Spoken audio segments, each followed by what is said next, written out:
40 мільйонів років тому вигляд нашої планети був далеким від звичного. Континенти лише завершували свій довгий дрейф до сучасних позицій, а образи берегів змінювалися під тиском тектонічних сил. Попри свій застрашливий вигляд і масивний дзьоб, здатний дробити кістки, Гасторніс – це лише тінь колишньої величі своїх м'ясоїдних предків. Еволюція перетворила цього гіганта на мирного вегетаріанця, чия єдина турбота – вчасно помітити небезпеку і сховатися в заростях.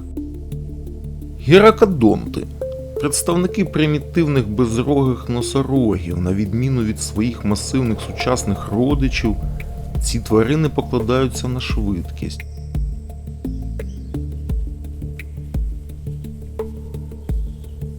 Але там, де є здобич, завжди є ті, хто на неї претендує.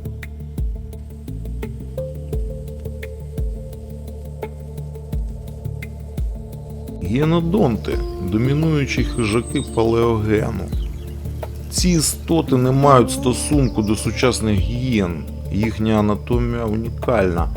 Потужний сагітальний гребінь на черепі слугував опорою для колосальних жувальних м'язів, дозволяючи наносити укуси неймовірної дроблячої сили. Тактика гіенодонтів будується на раптовому ривку. Хижаки використовують свої спеціалізовані зуби-сікачі, щоб швидко знерухомити здобич.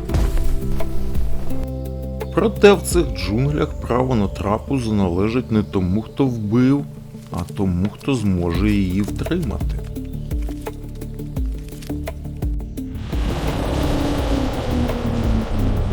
Поява істинного апес-хижака змінює правила гри.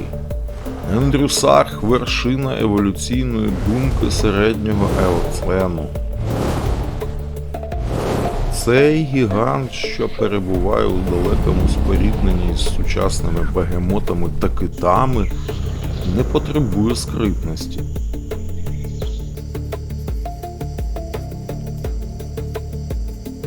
Джунглі визнають тільки силу.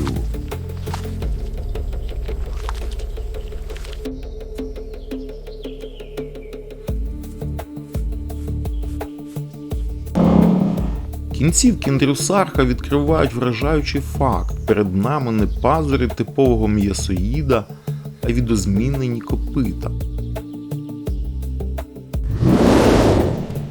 Ендрюсарх – одна із найзагадковіших істот у літописі скам'янілостей.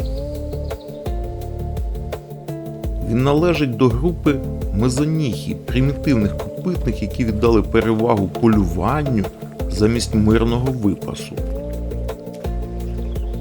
Історія його відкриття нагадує авантюрний роман. У 1924 році палеонтолог Генрі Осборн описав цей вид за єдиним колосальним черепом довжиною понад 80 см. Знахідка була зроблена експедицією легендарного Роя Чепмена Ендрюса. Саме на честь цього дослідника хижак і отримав своє ім'я – господар Ендрюса. Морфологія щелеп довгий час пов'язувала ендрюсарха з китопарнокопитними, що робить його далеким родичем сучасних бегемотів та китів.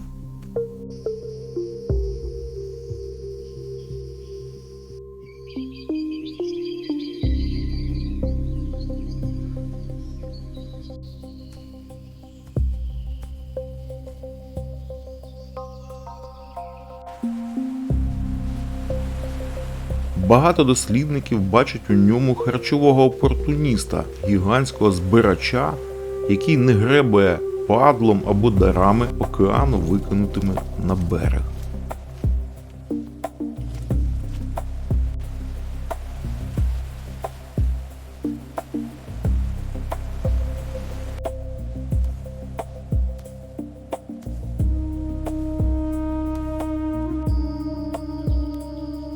Проте сучасні біомеханічні моделі підтверджують, ендрюсарх мав ніщівний укус.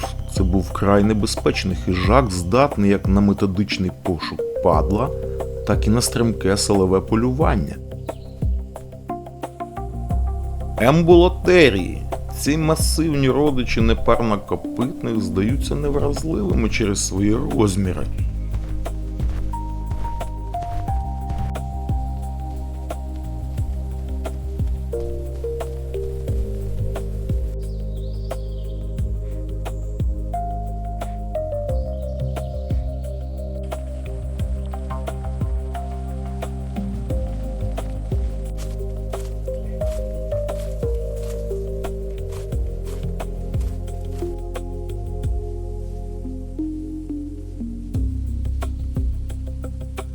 Однак у будь-якій групі є слабка ланка.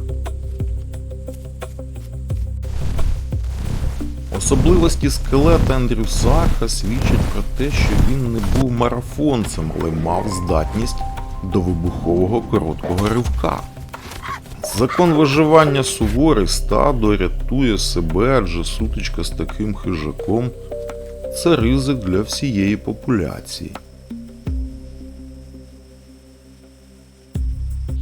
Болотисті низини живуть за своїми законами. Тут патрулює мілководдя еогруїд, древній родич журавлів, який практично втратив здатність до польоту, зробивши ставку на сильні ноги.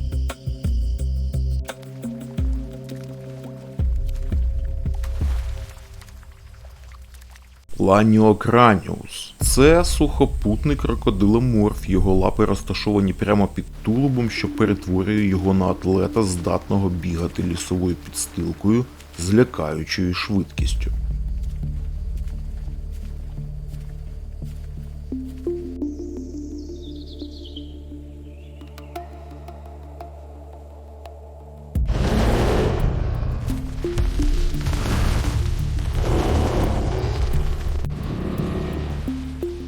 Еогруїду щастить, його реакція швидша, але в глибині цих лісів ховаються істоти набагато небезпечніші. Заходячи в болото, Ендрюсах потрапляє на чужу територію.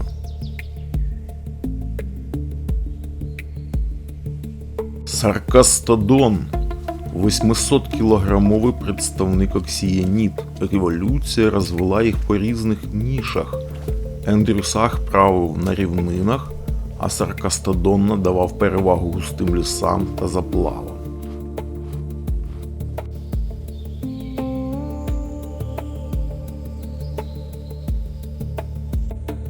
У світі дикої природи бійка між рівними не дозволена розкіш, будь-яка рана – тут смертельний вирок.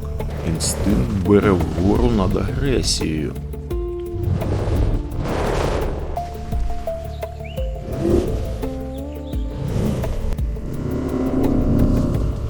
Господар рівнин залишає володіння Саркастодона недоторканими.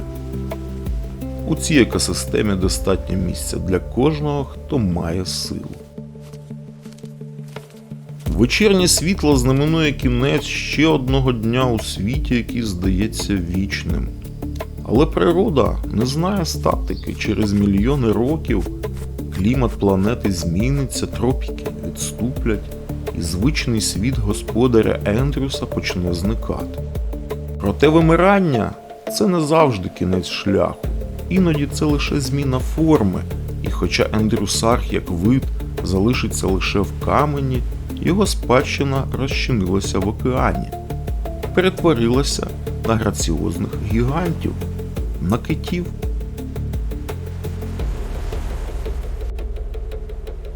Дивлячись на морський горизонт сьогодні, ми бачимо продовження історії, яка почалася тут 40 мільйонів років тому.